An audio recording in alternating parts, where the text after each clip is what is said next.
Hello everyone, have a nice day. This is Trisha again for another set of video. So for today's video, I'm going to share you how much is the salary in Malta, how much is the cost of living in Malta, and of course, what are the jobs available in Malta. Don't forget to subscribe my channel, like my video, and also share this to all your friends so they can get more information about on how to go in Malta. So let's start. Now we're back. Alright, so our today's topic is what are the jobs available in Malta, how much the salary, and how much the cost of living in Malta. I'm going to share you what are the jobs that you can apply in Malta. So first, let's go in tourism and hospitality industry. You can apply for a job in Malta like hotel staff, waitress, cook, receptionist, bellboy, porter, cleaner, housekeeping attendant, supervisor, manager, team leaders, barista, bartender, cook, and many more. And also we have in healthcare. So they are in need of carer or caregivers, nurse, doctors, dentists, and many more. And also in manufacturing industry or in factory, they are looking for quality inspectors, factory workers, electrical factory, something like that, and many more. And also Malta is hiring for drivers, teachers, and also housemaid, domestic helper, house cleaners. We also have jobs in iGaming company. There are also jobs in financing. So they're looking for accountant. And how about in beauty industry? So yes, kabilang din po ang beauty industry. So they're looking for hairdressers, makeup artists, also in travel agency, something like that. So they need for travel agents, call center agent, customer service, and many more, because the job is in high demand but the workers are really small, so very few workers. So Malta is in need of workers, either foreign or European.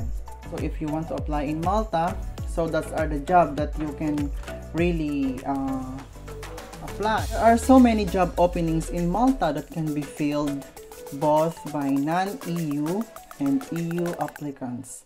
So who are the non-EU? Meaning to say non-European citizens.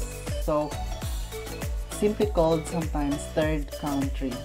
So that are the Asians or any nationality that's not belong to the European country or European Union.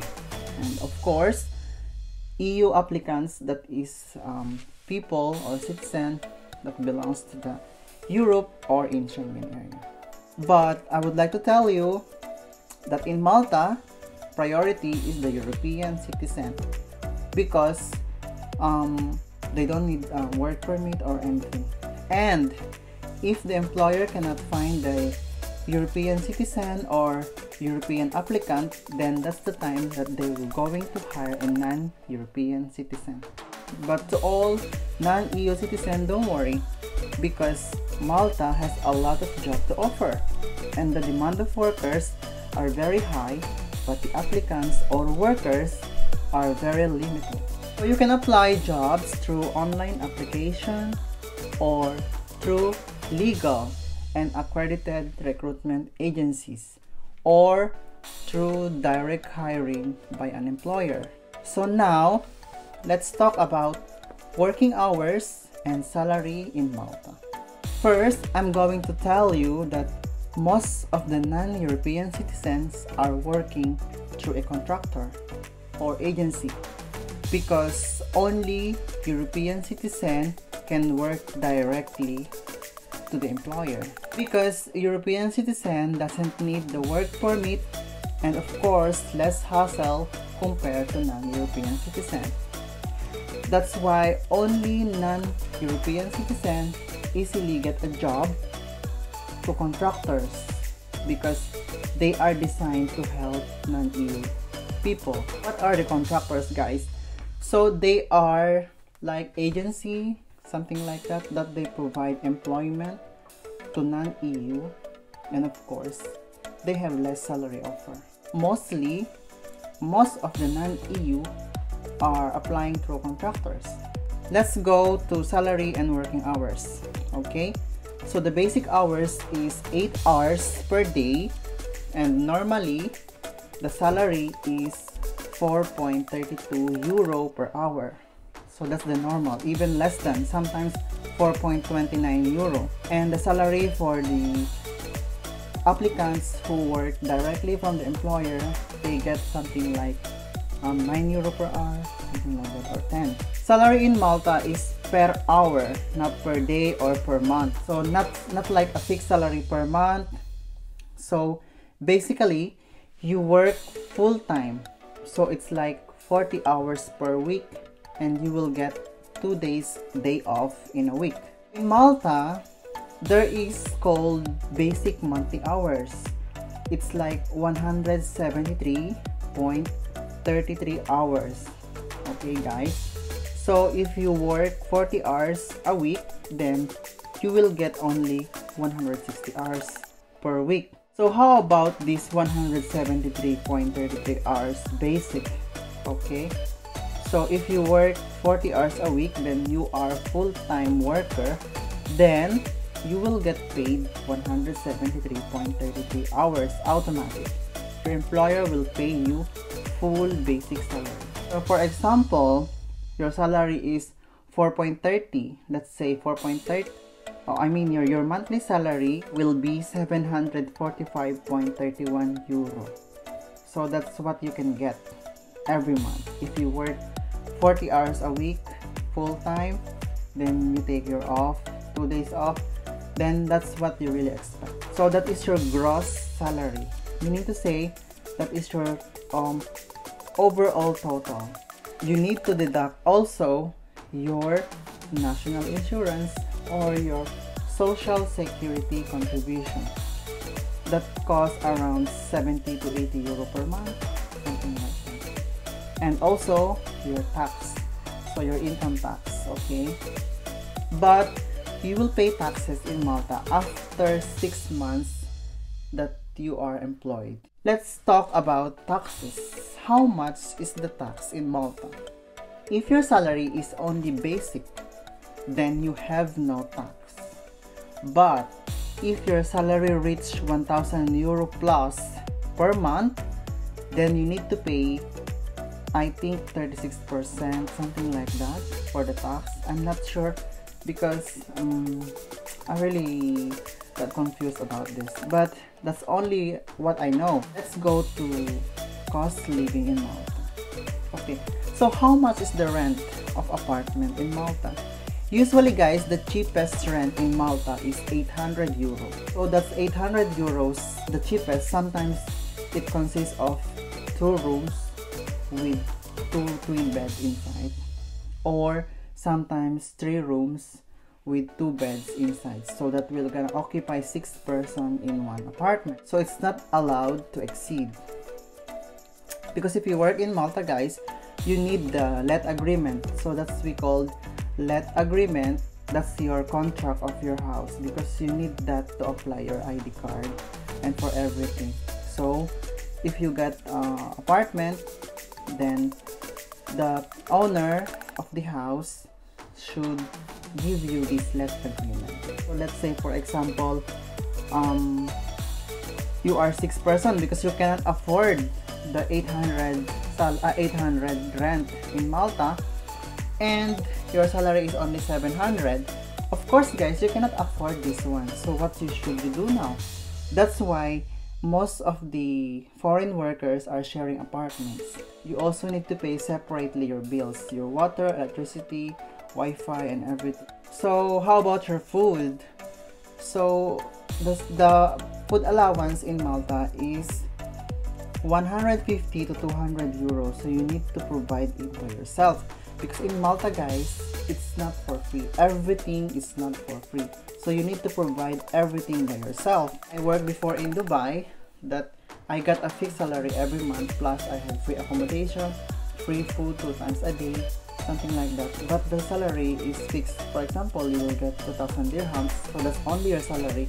No matter how you work, like long hours, you have overtime, something like that, they don't pay you. But in Malta, you get overtimes, guys. So if you work 8 hours, that's the basic. If you work more than that, then they will going to pay you. So how about the transportation in Malta? Now, bus fare in Malta are the following. In winter time, you can buy for cash tickets, and that costs €1.50, and that is valid for 2 hours travel around Malta. So if you have the ticket, bus ticket, just present to the driver, and okay, you can go to any buses for 2 hours. After 2 hours, you need to pay again. So, but if you have a travel card or the bus card, it costs only 75 cents for 2 hours. Then during summer, the cash tickets will cost €2, and also for bus cards holders, it's just the same, 75 cents. So that's valid for 2 hours as well. You will save a lot of money if you apply your bus card. So yeah, before you travel to Malta, make sure that you will going to arrange first your bus card, or after you arrive in Malta, go immediately and process your bus card, guys, because it takes like 2 to 3 weeks before you will get it. So in 3 weeks, of course, you need to pay cash, and it's like heavy in the pocket and it's too much. So how about healthcare? In Malta, since you are paying national insurance and social security contribution, so your healthcare is for free, but only in public health center. So what you need to show, or what you need to do in order to get this, so it's automatic, guys, it's for free. Just for example, you are sick, you want to visit a doctor, then go to the public center, present your ID card, plus sometimes they ask for 1 copy of payslip, and then you can get free, except for medicines. How about part-time jobs in Malta? There are so many foreign workers that are working part-timers. Okay, sometimes they work secretly or black jobs, something like that. But of course, we don't want to risk ourselves, and we don't want to catch by the authority. So of course, you are allowed to do a part-time job in Malta, but first, you need to apply for a permit for that. And you can apply this in Identity Malta, and that is cost €120 to apply. Then you have a permit to work as part-timer. So let's jump for the overtime rate. Okay, so your basic salary is, let's say, €4.30. All the extra hours that you work from the basic will go to the overtime rate. So for example, you work every day, you don't have any absences, so you completed 40 hours a week. Then also you have everyday overtime, let's say 2 hours, so you're going to compute that 2 hours every day, so you have 10 hours per week. And if you work full month for the overtime, then you have 40 hours. How much are you going to get paid by your overtime? So guys, the way to compute that is like your salary per hour times 1.5. Okay, so 4.30 your per hour times 1.5, so the total will be your overtime rate. And also, that is the computation if you work on Saturdays. Now, what if I work on Sundays? Yeah, so if you work on Sundays, that would be times 2 of your per hour rate. Yeah, that's how you can get more wage, so by doing overtime. But yes, of course guys, the more you work overtime, the more taxes too. but it's all up to you if you really wanted to take overtime, because sometimes it's nice to have overtime, but just control it, guys, because if you really works so much hours, then your taxes will gonna be like so much as well. That's all for today, and if this sounds good or if this information really help you, please don't forget to subscribe on my channel, like this video, and share it to all your friends. So check out my videos on how to apply a family visa, how to bring your family, and also on how to apply a job in Malta. So thank you so much, guys, for watching. I hope to see you again next time.